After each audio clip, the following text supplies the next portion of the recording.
You wrote that many in the West believe that the best hope for ending the Ukraine war is to remove Vladimir Putin from power, but you argue that this isn't the case.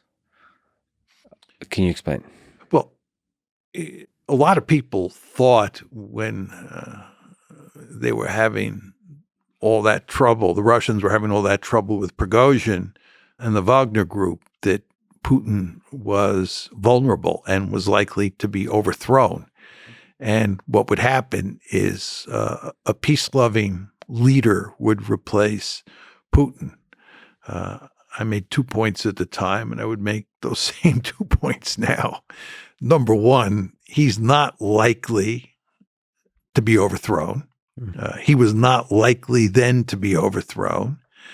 And I think, as long as his health holds up, I think he will remain in power.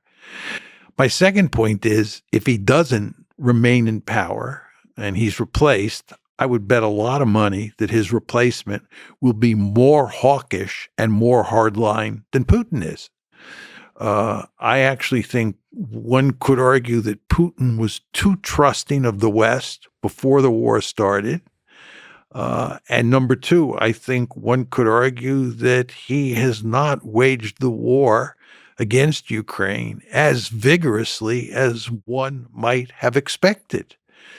He was slow to mobilize the nation for war, and he has pursued a limited war in all sorts of ways.